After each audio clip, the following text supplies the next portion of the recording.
서울 불광동 30년 된 낡은 단독주택. 박순자 할머니는 오늘도 혼자입니다. 73세, 남편을 일찍 여의고 아들 하나 키우며 평생을 악착같이 살아왔죠. 창문 너머로 보이는 작은 텃밭에는 상추와 고추가 자라고 있어요. 할머니는 소파에 앉아 무릎에 파스를 붙이고 있습니다. 3개월 전 낙상 사고 이후로 무릎과 허리가 말을 듣지 않거든요.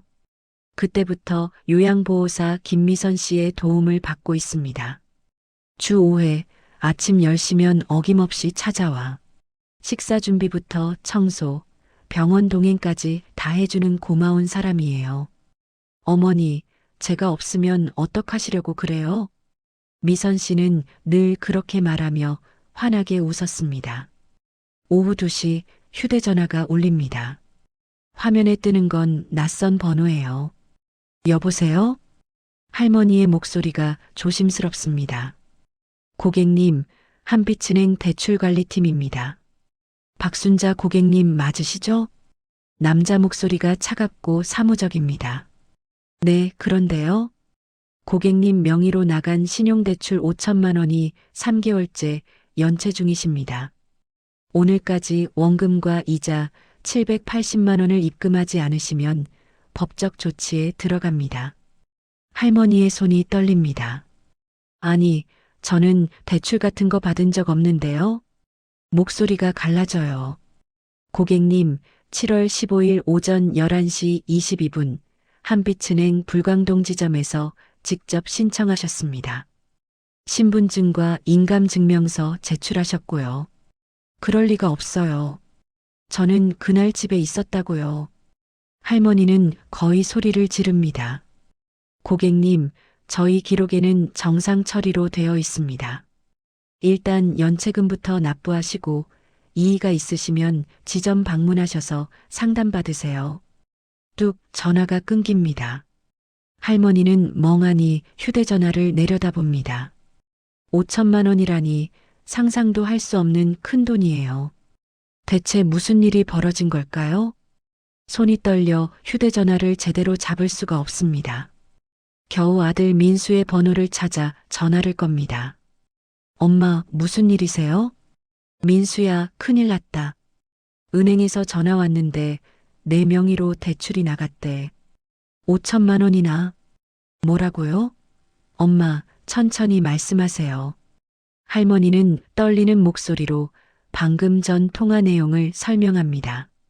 전화기 너머로 민수가 황급히 움직이는 소리가 들려요. 엄마, 지금 당장 아무것도 하지 마세요. 어떤 전화도 받지 마시고요. 제가 지금 바로 갈게요. 그래, 빨리 와라.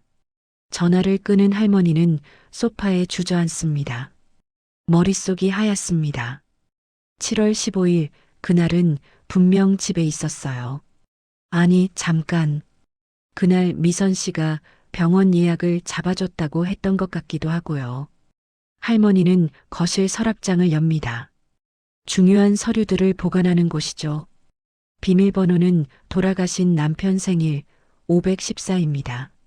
서랍을 열자 각종 서류가 가지런히 정리되어 있어요. 그런데 뭔가 이상합니다. 분명 신분증과 도장을 여기 넣어뒀는데 위치가 미묘하게 바뀌어 있거든요. 할머니는 손으로 입을 막습니다.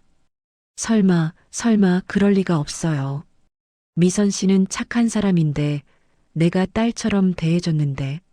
하지만 할머니 낙상 직후 병원에 입원해 있을 때 집 관리를 전부 미선 씨에게 맡겼던 게 떠오릅니다. 그때 서랍장 비밀번호도 알려줬죠. 어머니, 혹시 모르니까 비상약이랑 중요한 서류 위치 알려주세요. 급할 때 찾으려면요. 그렇게 말하던 미선 씨의 환한 미소가 떠오릅니다. 할머니의 등에서 식은땀이 흐릅니다. 현관문이 급하게 열립니다. 엄마, 민수가 헐레벌떡 뛰어들어옵니다. 회사 업무복 차림 그대로 얼굴엔 땀이 맺혀 있어요. 엄마, 괜찮으세요? 할머니는 아들을 보자 그제야 눈물이 쏟아집니다. 민수야, 나 어떡하지? 5천만 원을 어떻게 갚아? 엄마, 울지 마세요. 일단 정확히 확인부터 해야죠. 은행 전화번호 맞는 거예요? 민수가 할머니 휴대전화를 확인합니다. 인터넷으로 한빛은행 대출관리팀 번호를 검색하니 방금 걸려온 번호와 일치해요. 보이스피싱은 아닌 것 같네요. 진짜 은행에서 건 전화예요. 민수의 표정이 심각해집니다. 엄마, 7월 15일 그날 뭐 하셨어요? 집에 있었지. 아니, 잠깐. 그날 미선 씨가 정형외과 예약 잡아준다고 했는데 할머니가 말끝을 흐립니다. 김미선 요양보호사요? 응. 그런데 그날 병원 안 갔어. 미선 씨가 갑자기 예약이 취소됐다고 연락 왔거든. 민수의 눈빛이 날카로워집니다. 엄마, 혹시 미선 씨한테 신분증이나 도장 빌려준 적 있으세요? 아니, 그런 적 없어. 그런데 할머니는 떨리는 손으로 서랍장을 가리킵니다. 여기 비밀번호를 미선 씨가 알아. 내가 입원했을 때 알려줬거든. 민수는 즉시 휴대전화를 꺼내 김미선에게 전화를 겁니다. 따르릉, 따르릉. 고객님의 전화는 요금 미납으로 정지되었습니다. 자동응답 멘트가 흘러나옵니다. 민수와 할머니의 시선이 마주칩니다. 둘 다 같은 생각을 하고 있어요. 엄마, 내일 아침 제일 먼저 은행 가봐야겠어요. 그리고 경찰서도. 할머니는 고개를 끄덕이지만 온몸에 힘이 빠집니다. 믿었던 사람에게 배신당했다는 생각만으로도 숨이 막혀옵니다. 다음 날 아침 9시 한빛은행 불광동 지점. 박순자 할머니와 민수는 대출 창구 앞에 앉아 있습니다. 담당 직원 이수진 대리가 컴퓨터 화면을 들여다보고 있어요. 고객님, 확인 결과 7월 15일 오전 11시 22분 신용대출 5천만 원이 실행되었습니다. 이 대리의 목소리는 차분하지만 할머니의 가슴은 쿵쾅거립니다. 신청자는 박순자 고객님 본인으로 되어 있고요. 신분증 사본과 인감증명서도 제출되었습니다. 그럴 리가 없어요. 저는 그날 집에 있었다고요. 할머니의 목소리가 떨립니다. 민수가 어머니 손을 꽉 잡습니다. CCTV 영상 확인 가능할까요? 이 대리가 잠시 망설이다가 지점장에게 보고한 후 영상을 보여줍니다. 화면에는 할머니와 비슷한 체격의 여성이 나타나요. 회색 가디건에 검은색 바지, 할머니가 자주 입는 옷차림입니다. 하지만 얼굴은 모자와 마스크로 완전히 가려져 있어요. 어머니, 저 옷. 어머니 옷 아니에요? 민수가 화면을 가리킵니다. 할머니도 알아봅니다. 작년 민수가 생일 선물로 사준 가디건이에요. 저건 내 옷 맞아. 화면 속 여성은 창구 직원에게 서류를 건네고 능숙하게 절차를 진행합니다. 민수는 영상을 반복해서 봅니다. 저 걸음걸이 김미선이에요. 민수의 목소리에 확신이 담겨 있습니다. 할머니도 이제 알아봅니다.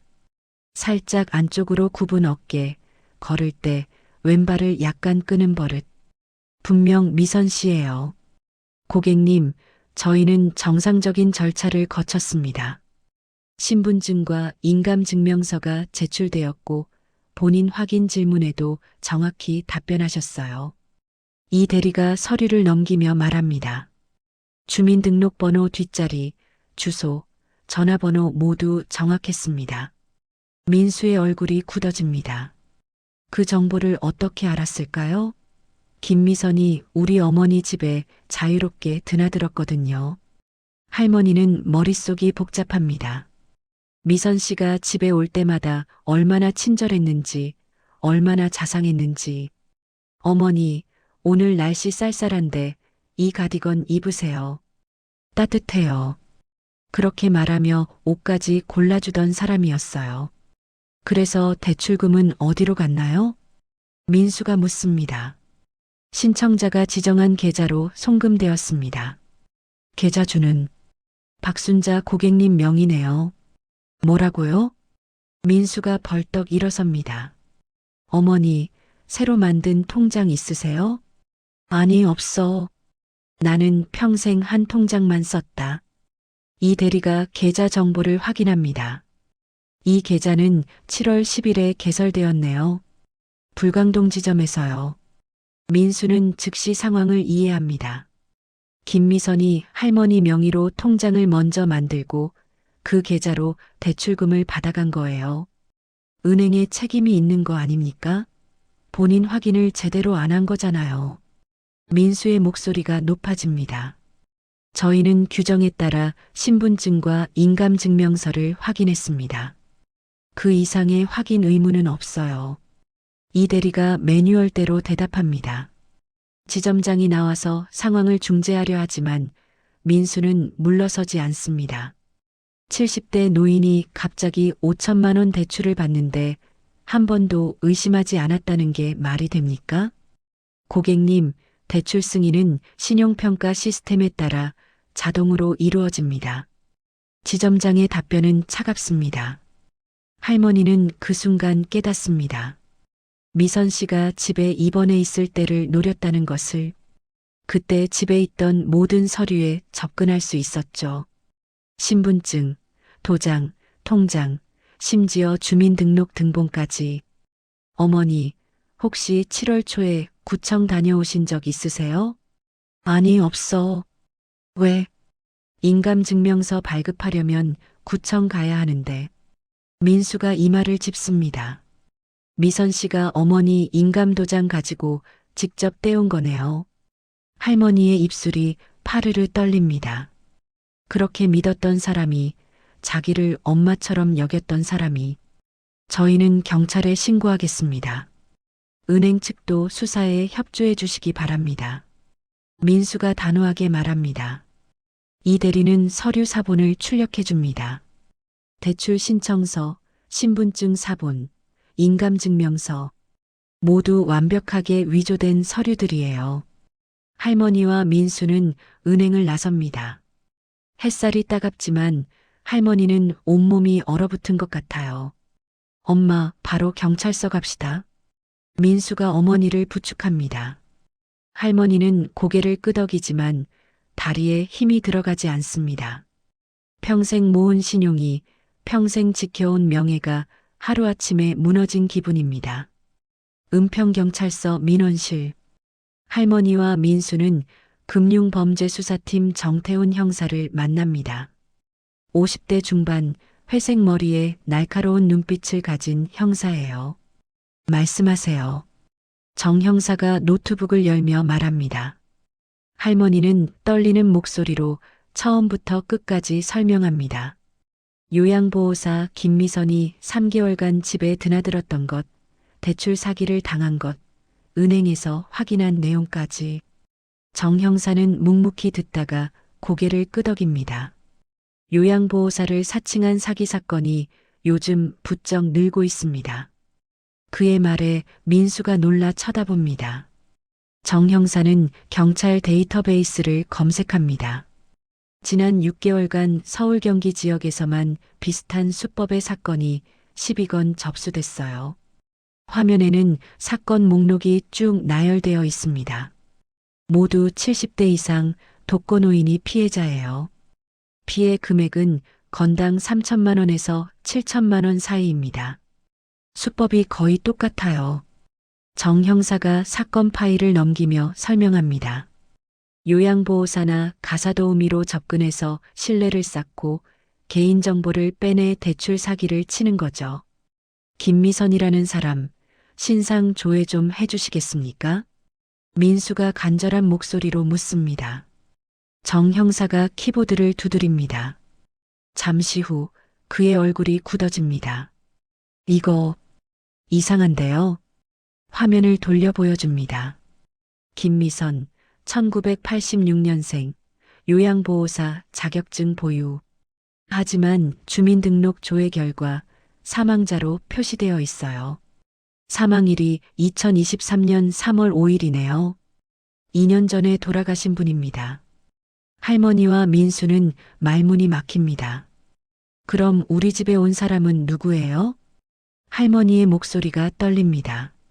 신분을 도용한 겁니다. 요양보호사 자격증도 위조했을 가능성이 높고요. 정 형사가 추가 조회를 합니다. 김미선 명의로 개설된 휴대전화, 은행 계좌 모두 가짜예요.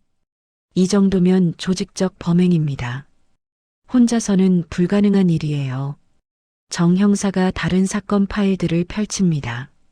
12건의 사건 모두 요양보호사 신분이 위조되었고 피해자들은 대부분 독거노인이에요. 범인들은 요양기관을 통해 접근하는 것 같습니다.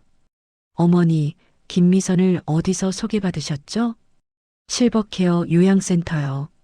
내가 낙상하고 병원에서 퇴원할 때 사회복지사가 소개해줬어요. 할머니가 대답합니다. 정 형사가 메모합니다. 실버케어 요양센터. 다른 사건들도 확인해 봐야겠네요. 그는 동료 형사에게 전화를 겁니다. 잠시 통화 후 표정이 더 심각해집니다. 12건 중 4건이 실버케어 요양센터를 거쳐갔습니다. 정 형사가 말합니다. 민수가 주먹을 불끈 쥡니다. 그럼 그 센터가 연루된 거 아닙니까? 아직 단정할 수는 없습니다. 하지만 의심스러운 건 맞아요. 정 형사는 즉시 실버케어 요양센터로 출동 준비를 합니다. 일단 고소장부터 작성하시죠. 사기 및 문서 위조 혐의로요. 할머니는 떨리는 손으로 고소장에 서명합니다. 박순자 3글자를 쓰는데 눈물이 떨어져요. 평생 남에게 피해 주지 않고 살았는데 이런 일을 당하다니. 1시간 후 정 형사와 동료 형사 2명이 실버케어 요양센터에 도착합니다. 은평구 연신내역 작은 빌딩 2층이에요. 센터장 최영희가 나와 맞이합니다. 50대 여성, 깔끔한 정장 차림입니다. 무슨 일이시죠? 김미선이라는 요양보호사에 대해 여쭤보려고요. 정 형사가 신분증을 제시합니다. 최 센터장의 얼굴이 잠깐 굳어집니다. 김미선. 아, 그분. 작년에 우리 센터에서 일하셨어요. 어떤 절차로 채용하셨습니까? 일반적인 절차였어요. 이력서 받고 요양보호사 자격증 확인하고요. 정 형사가 서류 제출을 요구합니다. 최 센터장이 파일을 꺼내오는데 손이 약간 떨려요. 서류에는 김미선의 이력서와 자격증 사본이 있습니다. 하지만 정 형사가 보기에 자격증은 명백한 위조예요. 신원 조회는 하셨습니까? 그건 자격증이 있으면 보통 신원 조회까지는. 최 센터장이 말끝을 흐립니다. 요양보호사를 고용하면서 신원 조회를 안 했다고요? 정 형사의 목소리가 차갑습니다. 최 센터장은 변명을 늘어놓지만 결국 관리 소홀을 인정할 수밖에 없어요. 김미선이 담당했던 다른 고객 명단 주시죠. 정 형사가 요구합니다. 명단에는 박순자 할머니 외에도 6명의 노인이 더 있습니다. 모두 70대 이상 독거노인이에요. 정 형사는 즉시 다른 고객들에게 연락을 취합니다. 그중 3명이 비슷한 피해를 입었다고 답변해요. 센터장님, 이거 큰일입니다. 업무상 과실치상은 기본이고 방조 혐의도 검토해야 할 것 같네요. 최 센터장의 얼굴이 하얗게 질립니다. 정 형사는 센터의 모든 서류를 압수합니다. 직원 명단, 고객 명단, 계약서, 급여 대장까지. 이 안에 범죄 조직의 단서가 숨어 있을 거예요. 민수는 집으로 돌아와 노트북을 엽니다. 경찰 조사만 기다릴 수는 없어요. 그는 네이버 카페, 다음 아고라, 페이스북에 어머니의 사연을 올립니다. 70대 어머니가 요양보호사에게 5천만 원 사기를 당했습니다. 제목부터 강렬합니다. 글에는 은행 서류 사본과 경찰 고소 접수증을 첨부해요. 업로드하고 1시간 만에 조회수가 1만을 넘습니다. 댓글이 폭주해요. 이게 말이 됩니까? 은행도 책임져야죠. 우리 어머니도 조심해야겠네요. 공감과 분노의 댓글들이 쏟아집니다. 다음 날 민수의 휴대전화가 쉴 새 없이 울립니다. 방송사 기자들이에요. YTN, MBC, KBS에서 취재 요청이 들어옵니다. 민수는 YTN 기자와 인터뷰를 약속합니다. 이틀 후 YTN 뉴스에 어머니의 사연이 보도됩니다. 요양보호사를 사칭한 조직적 금융사기 기승. 뉴스 타이틀이 화면에 크게 뜹니다. 할머니는 모자이크 처리된 얼굴로 인터뷰에 응해요. 믿었던 사람한테 당했다는 게 너무 억울하고 창피해요. 할머니의 떨리는 목소리가 전국에 울려 퍼집니다. 방송 직후 민수의 휴대전화가 또 울립니다. 저기요, 혹시 요양보호사 사기 피해자분 맞으시죠? 낯선 남자 목소리입니다. 네, 그런데요. 저도 같은 피해를 입었어요. 우리 아버지가 6천만 원 당했습니다. 민수는 깜짝 놀랍니다. 그날 하루 동안 7통의 전화가 더 걸려옵니다. 모두 비슷한 피해를 입은 가족들이에요. 민수는 이들의 연락처를 받아 정리합니다. 총 8가족, 피해 금액을 합치면 4억 원이 넘어요. 우리 모여서 같이 대응하는 게 어떨까요? 민수가 제안합니다. 모두 동의합니다. 일주일 후 서초구의 한 커뮤니티 센터. 피해자 가족 9명이 모입니다. 70대 노인 6명과 그 자녀들이에요. 민수가 회의를 진행합니다. 우리 각자 사연을 나눠봅시다. 공통점을 찾아야 해요. 첫 번째로 이순희 할머니가 말합니다. 저도 실버케어 요양센터에서 온 요양보호사한테 당했어요. 이름은 박지연이라고 했지만 아마 가짜 이름이겠죠. 두 번째, 김철수 할아버지. 저는 사랑의 손길 요양센터였어요. 요양보호사 이름은 정수미. 4천만 원 당했습니다. 세 번째, 네 번째, 다섯 번째. 모두 비슷한 수법이에요. 민수가 화이트보드에 정리합니다. 공통점 70대 이상 독거노인, 낙상이나 질병으로 거동 불편, 요양보호사에게 전적으로 의존. 차이점 요양센터는 여러 곳, 요양보호사 이름도 모두 달라요. 이거 조직적 범죄가 확실합니다. 혼자서 이렇게 많은 사람을 속일 수는 없어요. 민수가 말합니다. 그때 회의실 문이 열리고 한 남자가 들어옵니다. 안녕하세요. 변호사 안준혁입니다.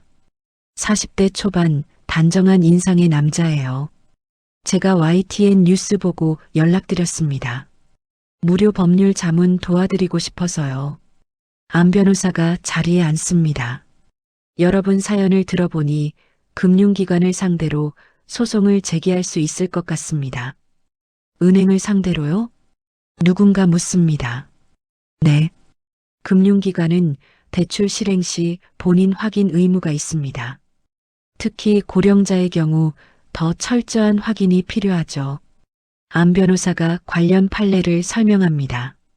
70대 노인이 갑자기 수천만 원 대출을 받는데 은행이 추가 확인을 하지 않은 건 명백한 과실입니다. 피해자들의 눈빛이 달라집니다. 처음으로 희망이 보여요. 집단 소송을 제기합시다. 혼자서는 약하지만 함께 뭉치면 강합니다. 민수가 제안합니다. 모두 손을 듭니다. 피해자 모임 이름을 정합시다. 고령자 금융사기 피해자 가족 모임 어떻습니까? 안 변호사가 제안합니다. 박순자 할머니가 조용히 손을 듭니다. 저는 처음엔 이 일이 너무 창피해서 숨기고 싶었어요. 하지만 지금은 생각이 달라졌어요. 할머니의 목소리에 힘이 실려요. 우리가 싸워야 다른 노인들이 같은 피해를 안 당하잖아요. 회의실에 박수가 터집니다. 할머니는 처음으로 활짝 웃습니다. 다음 주부터 피해자 모임은 매주 목요일 정기 회의를 열기로 합니다. 각자 증거 자료를 모으고 경찰 조사에 적극 협조하기로 해요. 민수는 SNS에 피해자 모임 소식을 올립니다. 우리는 싸웁니다. 우리 부모님을 위해, 그리고 대한민국 모든 노인을 위해. 게시글은 다시 한번 바이럴됩니다. 조회수 10만, 공유 5천 건. 댓글에는 응원의 메시지가 가득해요. 민수는 노트북 화면을 보며 다짐합니다. 반드시 범인을 잡고 제도를 바꾸겠다고. 정태훈 형사는 경찰서 사무실에서 모니터 여러 대를 응시합니다. 김미선의 금융거래 내역이 화면에 펼쳐져 있어요. 박순자 할머니로부터 받은 대출금 5천만 원은 김미선 명의 계좌로 입금된 후 곧바로 여러 계좌로 분산됩니다. 그중 2천만 원이 이철우라는 이름의 계좌로 송금되었어요. 정 형사가 이철우의 신상을 조회합니다. 이철우, 1979년생, 전과 사범. 화면에 범죄 경력이 쭉 나옵니다. 보이스피싱, 대출 사기, 문서 위조. 모두 금융 관련 범죄예요. 이 자식, 이번에도 큰 건 하나 버렸구만. 정 형사가 혀를 찹니다. 동료 형사들과 함께 긴급회의를 소집합니다. 이철우는 조직의 총책일 가능성이 높습니다. 김미선 같은 실행범들을 관리하는 역할이죠. 정 형사가 화이트보드에 조직도를 그립니다. 꼭대기에 이철우, 그 아래 김미선을 포함한 실행범 여럿. 이철우의 동선을 추적합시다. 휴대전화 기지국 위치 추적 영장 발부받았습니다. 수사팀은 24시간 교대로 이철우를 추적합니다. 이틀 후 그의 위치가 포착돼요. 인천 남동구의 한 오피스텔. 정 형사와 기동대 5명이 출동합니다. 새벽 6시 오피스텔 301호. 경찰이다. 문 열어. 정 형사가 초인종을 누릅니다. 안에서 황급히 움직이는 소리가 들려요. 영장 있다. 문 안 열면 강제 개방한다. 쿵, 문이 부서지며 경찰들이 들이닥칩니다. 이철우는 침대 밑에 숨어 있다가 끌려 나와요. 40대 중반 멀쩡해 보이는 남자입니다. 나 아무것도 모르는데요. 이철우가 발버둥 칩니다. 하지만 방안을 수색하자 증거가 쏟아져 나옵니다. 책상 위 노트북에는 엑셀 파일이 열려 있어요. 전국 요양보호사 명단. XLSX. 파일에는 수백 명의 요양보호사 개인정보가 담겨 있습니다. 이름, 주민등록번호, 자격증 번호까지. 이걸로 위조 신분증을 만든 거구만. 정 형사가 파일을 USB에 복사합니다. 서랍에서는 또 다른 파일이 나옵니다. 독거노인 타겟 리스트, XLSX, 이름, 주소, 재산 상황, 가족관계까지 상세히 정리되어 있어요. 박순자 할머니의 이름도 그 안에 있습니다. 이철우는 체계적으로 범죄를 계획한 거예요. 경찰서 조사실. 이철우는 처음엔 묵비권을 행사합니다. 하지만 증거가 명백하자 결국 입을 엽니다. 김미선 혼자 한 게 아닙니다. 우리 조직원이 5명 더 있어요. 정 형사가 펜을 듭니다. 이름대. 박지연, 정수미, 최은경, 한미라, 오세진. 전부 가짜 이름이고요. 진짜 이름은 따로 있습니다. 이철우가 실명을 불어요. 얘들은 어디 있나? 뿔뿔이 흩어졌을 겁니다. 제가 잡히면 도망가라고 연락망을 만들어뒀거든요. 정 형사는 즉시 전국에 수배령을 내립니다. 이철우의 휴대전화에서 조직원들의 연락처를 확보합니다. 경찰은 일주일간 합동 수사를 펼쳐요. 부산에서 박지연, 대구에서 정수미, 광주에서 최은경. 한 명씩 검거됩니다. 마지막으로 김미선은 강원도 속초의 한 여관에 숨어 있다가 체포돼요. 정 형사가 직접 김미선을 호송합니다. 왜 그랬어요? 노인들한테 왜 그런 짓을 했습니까? 차 안에서 정 형사가 묻습니다. 김미선은 고개를 숙인 채 눈물을 흘립니다. 돈이 필요했어요.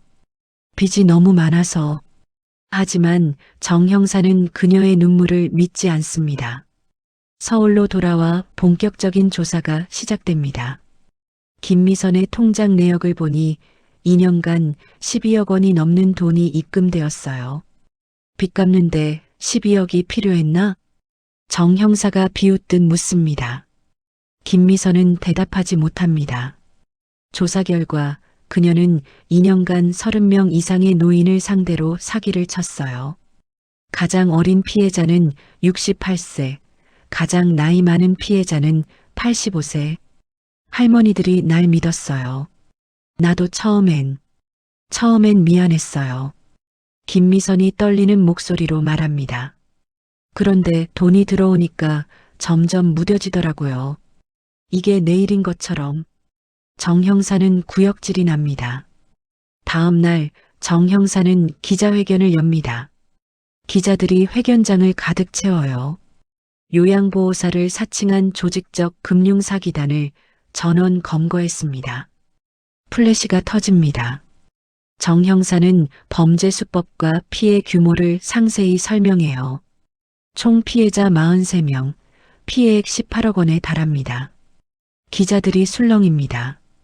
이번 사건은 금융기관과 요양기관의 제도적 허점을 드러냈습니다. 정 형사가 목소리를 높입니다. 고령자 대출 시 본인 확인 절차가 너무 허술합니다. 요양보호사 신원 조회도 제대로 안 되고 있고요. 그는 개선 방안을 제시합니다. 고령자 대출 시 가족동의 필요, 요양보호사 자격증 전산 관리 강화, 독거노인 보호 시스템 구축. 기자회견은 전국에 생중계됩니다. 박순자 할머니는 집에서 TV로 뉴스를 봐요. 화면에는 수갑찬 김미선이 비춰집니다. 할머니는 복잡한 심경입니다. 미워야 하는데 한편으론 안쓰러워요. 저 사람도 누군가의 딸일 텐데. 할머니가 중얼거립니다. 민수가 어머니 손을 잡습니다. 엄마, 저 사람은 30명 넘는 노인한테 똑같은 짓을 했어요. 동정할 필요 없어요. 할머니는 고개를 끄덕이지만 가슴 한구석이 여전히 아파요. 사람을 믿었던 자신이 바보 같고 세상이 너무 무섭습니다. 3개월 후 서울중앙지방법원 417호 법정. 방청객 10명이 자리를 가득 채웁니다. 피해자 가족들이 대부분이에요. 박순자 할머니도 민수와 함께 앞줄에 앉아 있습니다. 재판장이 입장하고 피고인들이 들어옵니다. 이철우, 김미선, 그리고 조직원 5명. 모두 수갑을 찬 채 고개를 숙이고 있어요. 피고인 이철우, 김미선 외 5명에 대한 사기 및 문서 위조 혐의 공판을 시작하겠습니다. 재판장의 목소리가 법정에 울립니다. 검사가 기소장을 낭독합니다. 피고인들은 2023년부터 2025년까지 2년간 조직적으로 고령자를 상대로 금융사기를 저질렀습니다. 검사의 목소리가 단호합니다. 피해자는 총 43명, 피해액은 18억 3천만 원에 달합니다. 방청석에서 한숨소리가 새어나와요. 피고인들은 요양보호사 신분을 위조해 독거노인의 집에 침투했고 신뢰를 쌓은 후 개인정보를 탈취했습니다. 검사가 증거 자료를 제시합니다. 위조된 신분증, 인감증명서, 대출 서류들. 이는 계획적이고 조직적인 범행으로 사회적 약자를 대상으로 한 중대 범죄입니다. 검사는 최고형을 구형하겠다고 밝힙니다. 변호인이 일어섭니다. 재판장님, 피고인 김미선은 조직의 말단에 불과합니다. 변호인이 항변합니다. 그녀는 주범 이철우의 협박과 회유에 못 이겨 범행에 가담한 것입니다. 김미선이 눈물을 닦습니다. 피고인은 경제적 어려움에 처해 있었고 이철우가 쉽게 돈을 벌 수 있다며 유혹했습니다. 검사가 벌떡 일어납니다. 이에 있습니다. 피고인 김미선은 2년간 30명 이상을 상대로 사기를 쳤습니다. 이것이 단순 협박에 의한 범행입니까? 재판장이 검사의 이의를 인정합니다. 변호인은 더 이상 할 말이 없어요. 재판장이 증인 신문을 진행합니다. 증인 박순자, 앞으로 나오시죠. 할머니가 떨리는 다리로 증인석에 섭니다. 손에는 물컵이 들려 있고 물이 찰랑거려요. 증인은 피고인 김미선과 어떤 관계였습니까? 재판장이 묻습니다. 요양보호사로 저를 돌봐줬어요. 3개월 동안. 할머니의 목소리가 잠깁니다. 그 기간 동안 피고인을 어떻게 생각하셨습니까? 딸처럼 여겼어요. 혼자 사는 게 외로웠는데 미선 씨가 매일 찾아와서 챙겨줬거든요. 할머니가 휴지로 눈물을 닦습니다. 음식도 해주고 병원도 데려가주고 말벗도 대줬어요. 할머니의 진술이 이어집니다. 그런데 어느 날 은행에서 전화가 왔어요. 5천만 원 대출이 나갔다고. 목소리가 떨립니다. 처음엔 믿을 수가 없었어요. 미선 씨가 그럴 리 없다고 생각했죠. 그런데 은행 CCTV를 보니까 미선 씨가 내 옷을 입고 내 신분증을 가지고 대출을 받았더라고요. 할머니가 고개를 들어 김미선을 쳐다봅니다. 김미선은 고개를 숙인 채 떨고 있어요. 난 정말 믿었어요. 내 딸처럼, 내 가족처럼 믿었다고요. 할머니의 목소리가 커집니다. 근데 어떻게 그럴 수가 있어요? 어떻게 혼자 사는 늙은이한테 그런 짓을 해요? 할머니가 울먹입니다. 방청석 여기저기서 코 푸는 소리가 들려요. 난 이제 아무도 못 믿겠어요. 밤에 전화만 울려도 심장이 두근거려요. 재판장이 할머니에게 물을 권합니다. 증인, 괜찮으시겠습니까? 할머니가 물을 한 모금 마시고 고개를 끄덕입니다. 피고인한테 하고 싶은 말이 있으십니까? 재판장이 묻습니다. 할머니가 김미선을 똑바로 쳐다봅니다. 미선아, 내가 혹시 돈이 필요했으면 나한테 말했어야지. 내가 도와줬을 텐데. 김미선이 고개를 번쩍 듭니다. 눈물이 뺨을 타고 흘러요. 어머니, 죄송합니다. 정말 죄송합니다. 김미선이 흐느낍니다. 처음엔 안 하려고 했어요. 근데 돈이 너무. 됐어. 그 말 듣고 싶지 않아. 할머니가 손을 내젓습니다. 난 내가 용서받을 자격 없다고 생각해. 하지만 감옥에서라도 반성하고 살아. 할머니는 증인석에서 내려옵니다. 민수가 어머니를 부축해요. 방청석에서 조용한 박수가 터져 나옵니다. 재판은 석 달간 이어집니다. 검사 측 증인 43명이 모두 출석해서 진술해요. 변호인은 피고인들의 반성을 강조하지만 재판부는 냉정합니다.